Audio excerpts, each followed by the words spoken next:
സിന്ദാബാദ് ഇതുവഴിക്കു ഹിതമൊരുക്കും ധർമ്മ വിപ്ലവം.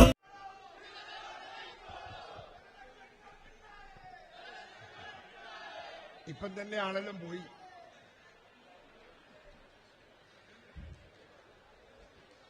വേദിയിലെ സമാരാധ്യരായ നേതാക്കന്മാർ, എന്റെ പ്രിയമുള്ള സഹോദരി സഹോദരന്മാരെ, ഒരു രാഷ്ട്രീയ ദൗത്യവുമായി കേരളത്തിലെ ജനാധിപത്യ മതേതര വിശ്വാസികളുടെ ഇടയിലേക്ക് KPCC കടന്നു വരികയാണ്. അതാണ് സമരാഗ്നി. നമ്മുടെ നാടിന്റെ യഥാർത്ഥ വസ്തുതകളൊക്കെ ഞാൻ നിങ്ങളെ പഠിപ്പിക്കേണ്ടത് നിങ്ങൾക്കറിയാം. രണ്ട് ഭരണത്തിനെതിരെയുള്ള പോരാട്ടത്തിലാണ് ഞങ്ങൾ. ഒന്ന്, കേരളത്തിൽ പിണറായി വിജയന്റെ ഏകാധിപത്യ ഭരണത്തിനെതിരെയുള്ള പോരാട്ടം. രണ്ട്, ഇന്ത്യൻ പ്രധാനമന്ത്രി നരേന്ദ്രമോദിയുടെ വർഗീയ ഫാസിസത്തിനെതിരെയുള്ള പോരാട്ടം. ഈ നാട് നിലനിൽക്കണമോ വേണ്ടിയോ എന്നാണ് നിങ്ങളും ഞാനും ചിന്തിക്കുന്നത്. ഈ രണ്ട് ഭരണം ഇതുപോലെ പോയാൽ ഈ നാട് നിലനിൽക്കുമോ? കേരളത്തിൽ ഒരു ഭരണമുണ്ടോ? പിണറായി വിജയൻ ഭരിക്കാൻ വന്നിട്ട് രണ്ടാമത്തെ ടേമാണ് തീരാൻ പോവുകയാണ്. ഇവിടെ എന്ത് നേട്ടമുണ്ടാക്കി? ആർക്ക് ഗുണം ചെയ്തു? ആരെ സഹായിച്ചു? ആർക്ക് വേണ്ടിയാണ് ഈ ഭരണം? ഇടതുപക്ഷത്തെ പ്രവർത്തകരോടും പ്രാദേശിക നേതാക്കന്മാരോടും ചോദിച്ചാൽ അതിന് മറുപടിയില്ല. ഈ ഭരണം ഒരു കുടുംബത്തിന് വേണ്ടിയുള്ള ഭരണമാക്കി ചുരുക്കിയിരിക്കുന്നു പിണറായി വിജയൻ. കേരളത്തിൽ ഇടതുപക്ഷത്തിന്റെ മുഖ്യമന്ത്രിമാർ എത്രയോ ആളുകൾ ഉണ്ടായിട്ടില്ലേ? എത്രയോ മുഖ്യമന്ത്രിമാർ. ഞങ്ങൾ ഇതുവരെ ആരെങ്കിലും പിണറായി വിജയന് തുല്യം ഒരു മുഖ്യമന്ത്രിയെ നിങ്ങൾക്ക് കാണിക്കാൻ സാധിക്കുമോ? അഴിമതിയുടെ കൂത്തരംഗമാക്കി മാറ്റി ഈ സംസ്ഥാനത്തെ. ഈ നാട് കുട്ടിച്ചോറാക്കി. ഒരു ഗുണവും ചെയ്യാത്ത ഭരണം. നിയമപരിപാലനം പോലുമില്ല. എവിടെയാ നിയമം? കേരളത്തിൽ പോലീസുണ്ടോ? കേരളത്തിൽ പോലീസിന്റെ നിയമ സംവിധാനമുണ്ടോ? ക്രമസമാധാനം ഈ സംസ്ഥാനത്ത് സംരക്ഷിക്കപ്പെടുന്നുണ്ടോ? എന്തുമാത്രം ഭീകരമായ സംഭവങ്ങളാണ് ഞാനും നിങ്ങളും കേൾക്കുന്നത്. നമുക്കറിയാം, നിങ്ങൾക്കറിയാം.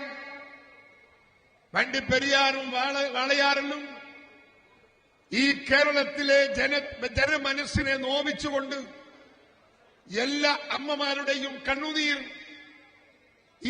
ഈ സംസ്ഥാനത്ത് പൊഴിക്കാൻ അവസരം സൃഷ്ടിച്ച 3 കൊലപാതകങ്ങൾ. ഒരു സഹോദരിയെയും ഇളയ സഹോദരിയെയും മാനഭംഗം ചെയ്ത് കെട്ടിത്തൂക്കി കൊന്നു. 5 വയസ്സുള്ള മറ്റൊരു പെൺകുട്ടിയെ അവരെ ബലാത്സംഗം ചെയ്ത് ആ കുഞ്ഞിനെ തൂക്കിക്കൊണ്ടു കൊന്നു. എന്നിട്ട് അതിൽ പ്രതികളായവരെ സംരക്ഷിക്കാൻ കേരളത്തിലെ ഭരണകൂടം നാണവും മാനവുമില്ലാത്ത അതിനുവേണ്ടി പുറപ്പെട്ടു. അവരെ സംരക്ഷിക്കാൻ പോലീസുകാരൻ മൊഴികൾ മാറ്റി എഴുതി. ആ മൊഴികളിൽ വെച്ച് അവരെ രക്ഷപ്പെടുത്താൻ പോലീസ് ഉദ്യോഗസ്ഥന്മാർ പരിശ്രമിച്ചു എന്ന് പറയുമ്പോ മനസാക്ഷിയുള്ള ഈ കേരളത്തിലെ അമ്മമാർക്ക്, സഹോദരിമാർക്ക് അത് സഹിക്കാൻ പറ്റുമോ എന്ന് എന്റെ പ്രിയപ്പെട്ടവർ ആലോചിക്കണം. നിയമമില്ല, നിയമ സംവിധാനമില്ല, ഭരണമില്ല. ഇവിടെ ആർക്കാണ് ഗുണം ഈ ഭരണം കൊണ്ട്? പിണറായി വിജയന്റെ കുടുംബത്തിനാണ് ഗുണം. പിണറായി വിജയന്റെ കുടുംബം നിങ്ങൾക്കറിയാം. ഒരു എഴുത്തുകാരന്റെ കുടുംബമാണ് പിണറായിയുടെ കുടുംബം. പക്ഷേ ഇന്ന് എക്സാലോജിക് കമ്പനിയുടെ MDയുടെ വീടാണ്, MDയുടെ കുടുംബമാണ് പിണറായി വിജയന്റെ കുടുംബം. എങ്ങനെ അവിടെ എത്തി എന്ന് നിങ്ങൾ പരിശോധിക്കണം. പക്ഷെ വെള്ളം തൊട്ടെ.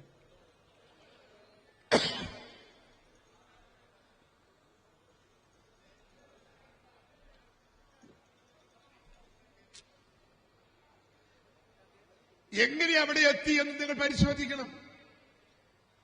ഈ നാട് സാധാരണക്കാരന്റെ സർക്കാരാണിതെന്ന് പറയാൻ നിങ്ങൾക്ക് സാധിക്കുമോ?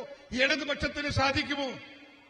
ഞങ്ങൾ മാത്രമല്ല വിമർശിക്കുന്നത്, ഇടതുപക്ഷം മൊത്തം വിമർശിക്കുന്നില്ലേ? CPM-ലെ ഉന്നത നേതാക്കന്മാർ, Thomas Isaac, MA baby, G Sudhakaran, ഈ തുടങ്ങിയ നേതാക്കളൊക്കെ ഈ സർക്കാരിനെ തള്ളിപ്പറഞ്ഞില്ലേ? എന്തുകൊണ്ടാണ് അവർ തള്ളിപ്പറഞ്ഞത്?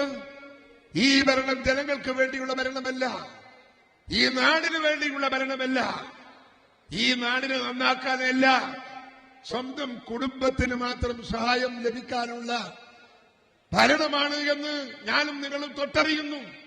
എത്രമാത്രം അഴിമതികൾ ഈ സർക്കാരിനെതിരെ ഉയർന്നു വന്നു. പിണറായി വിജയൻ പ്രതിയായ എത്ര കേസുകൾ, ആകേണ്ടുന്ന എത്ര കേസുകൾ, പക്ഷേ പ്രതിയായില്ല. എന്തുകൊണ്ടെന്നറിയാമോ? BJP-യുടെ അന്തർധാര, BJP-യും പിണറായി വിജയനും ഉണ്ടാക്കിയ അന്തർധാര. ആ അന്തർധാരയുടെ അടിസ്ഥാനത്തിൽ പിണറായി വിജയന്റെ സർക്കാർ BJP-യെ സഹായിക്കുന്നു, BJP പിണറായി വിജയനെ സഹായിക്കുന്നു. നിങ്ങൾ ഓർക്കുക, പിണറായി വിജയന്റെ സെക്രട്ടറി ജയിലിലാണ്. അദ്ദേഹം ഇന്ന് ജയിലിൽ കിടക്കുന്നത് എന്തിനെന്നറിയാമോ? ഭവന നിർമ്മാണ പദ്ധതിയിൽ കോടികൾ വെട്ടിപ്പ് നടത്തിയതിന്. ആ ഭവന നിർമ്മാണ പദ്ധതിയുടെ ചെയർമാൻ മുഖ്യമന്ത്രി പിണറായി വിജയനാണ്.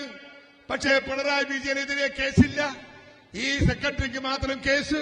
ആ സെക്രട്ടറി ഇന്ന് ജയിലിൽ കിടക്കുക. അന്വേഷിച്ചിരുന്നുവെങ്കിൽ ഈ പിണറായി വിജയൻ ജയിലിൽ പോകണ്ടേ? SNC ലാവലിൻ കേസ് വർഷം എത്രയായി? 38 തവണ മാറ്റിവെച്ച് BJP-ക്കാരന്റെ ഔദാര്യം കൊണ്ട് ആ കേസിൽ നിന്ന് രക്ഷപ്പെട്ടുകൊണ്ടിരിക്കുകയാണ് പിണറായി വിജയൻ. അതുപോലെ ഡോളർ കേസ് ഉണ്ടായി, സ്വർണ്ണക്കടത്തുണ്ടായി, അതുപോലെ ഒരുപാട് അഴിമതികൾ പിണറായി വിജയന്റെ സർക്കാരിനെതിരെ ഒന്നിനു പിറകെ മറ്റൊന്നായി ഉയർന്നു വന്നു. നമ്മുടെ പ്രിയങ്കരനായ നേതാവ് ശ്രീ രമേശ് ചെന്നിത്തല ഒരു 13-14 അഴിമതി ആരോപണങ്ങൾ ഉന്നയിച്ചു. എല്ലാ ആരോപണങ്ങളോടും പ്രതികരിക്കാൻ പോലും ആ മുഖ്യമന്ത്രി തയ്യാറായില്ല എന്ന് പറയുമ്പോ അന്വേഷണം നടന്നിരുന്നുവെങ്കിൽ എന്തോ കൽത്തുറുങ്കിലേക്ക് പോകേണ്ടുന്ന മുഖ്യമന്ത്രിയാണ് പിണറായി വിജയൻ എന്നർത്ഥം. ജനങ്ങളുടെ മുമ്പിലേക്ക് നമുക്കിത് എത്തിക്കാൻ സാധിക്കണം, ജനമനസ്സിൽ എത്തിക്കാൻ സാധിക്കണം, ജനമനസ്സിൽ ഇത് ആളിക്കത്തിക്കാൻ സാധിക്കണം. രാഷ്ട്രീയ പ്രതികാരം ചെയ്യാൻ ജനങ്ങളെ പ്രാപ്തരാക്കണം. അതിനാണ് ഈ യാത്ര എന്ന് ഞാൻ നിങ്ങളെ ഓർമ്മിപ്പിക്കുകയാണ്. കേന്ദ്രം ഭരിക്കുന്നു മറ്റൊരു പ്രധാനമന്ത്രി നരേന്ദ്രമോദി. വർഗീയമാണ് അദ്ദേഹത്തിന്റെ ലക്ഷ്യം. ഹിന്ദു വർഗീയത്തിന് വേണ്ടി തന്നെ ഭരണത്തെ എല്ലാം മാറ്റിമറിച്ചുകൊണ്ട് എല്ലാ നിയമങ്ങളും കാറ്റിൽ പറത്തി ഈ നാടിന്റെ മതേതരത്വം തകർക്കുന്ന ഒരു പ്രധാനമന്ത്രി രാഷ്ട്രത്തിന്റെ അസ്തിത്വത്തിന്റെ അടിത്തറ കുത്തിക്കീറിക്കൊണ്ടിരിക്കുന്നു എന്ന യാഥാർത്ഥ്യം നിങ്ങൾക്കറിയാം. മണിപ്പൂരിൽ മുസ്ലിം ക്രിസ്ത്യാനികളുടെ പള്ളികൾ ബോംബെറിഞ്ഞ് തകർത്തു, അവരുടെ വീടുകൾ തകർത്തു, നൂറുകണക്കിന് ആളുകളെ വെട്ടിക്കൊന്നു.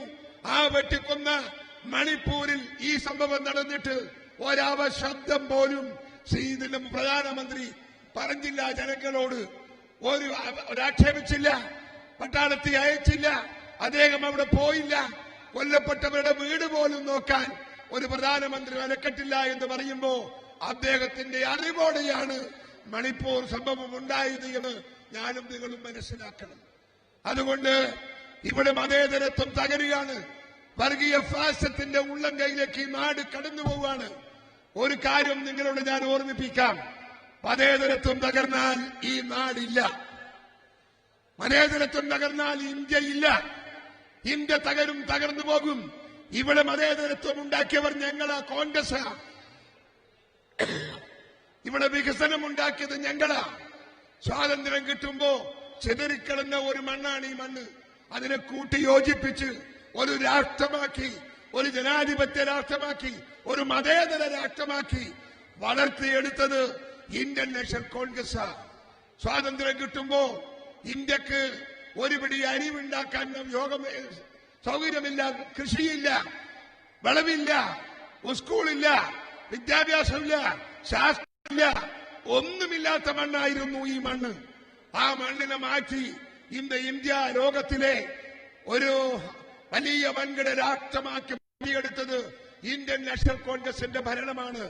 അരിയില്ലാത്ത നാട്ടിൽ അരിയുണ്ടാക്കി, അരി കയറ്റി അയക്കുന്ന നാടായി ഇന്ത്യയെ മാറ്റി. തുണിയില്ലാത്ത നാടിൽ തുണിയുണ്ടാക്കി, തുണി കയറ്റി അയക്കുന്ന രാജ്യത്തിൽ ഒന്നായി ഇന്ത്യ വളർത്തി. ശാസ്ത്രമില്ലാതിരുന്ന ഇന്ത്യ ശാസ്ത്ര ലോകത്ത് ഇന്നും ഒടുകുത്തി വാഴുന്ന രാജാവാണ്. ആറ്റം പവറാണ് ഇന്ത്യ. ഞങ്ങൾ ഉണ്ടാക്കിയതാ, കോൺഗ്രസ് ഉണ്ടാക്കിയതാ. കോൺഗ്രസിന് ഇത് സംരക്ഷിക്കേണ്ട ഉത്തരവാദിത്വം ഞങ്ങൾക്കുണ്ട്. അതുകൊണ്ട് നരേന്ദ്രമോദിയുടെ ഈ വർഗീയ ഫാസിസം ഇന്ത്യൻ രാഷ്ട്രീയ മണ്ഡലത്തിൽ ഇല്ലാതാക്കാൻ ഇന്ത്യൻ ജനകോടികൾ ഒന്നിക്കണം. ജനമനസ് ഒന്നിക്കണം, കരുത്തുണ്ടാവണം, അതിനെതിരെ പോരാടണം. അങ്ങനെ ജനമനസ്സിനകത്ത് തീജ്വാല കടത്തി കാരിരുമ്പിന്റെ കരുത്തുള്ള പ്രചോദനങ്ങൾ നൽകി ഇന്ത്യ രാജ്യത്തെ ജനകോടികളെ ഒരുമിപ്പിച്ചു നിർത്തി ഈ ഭരണത്തിനെതിരെയുള്ള പോരാട്ടം അതിശക്തിമാക്കാനുള്ള പ്രയാണത്തിന്റെ പരിഹാരമാണ് നമ്മുടെ ഈ ജാഥ എന്ന് എന്റെ പ്രിയപ്പെട്ടവരെ ഞാൻ ഓർമ്മിപ്പിക്കുന്നു. ഏറെ പ്രസംഗിക്കുന്നില്ല, പ്രസംഗിക്കാൻ ഒരുപാട് ആളുണ്ട്.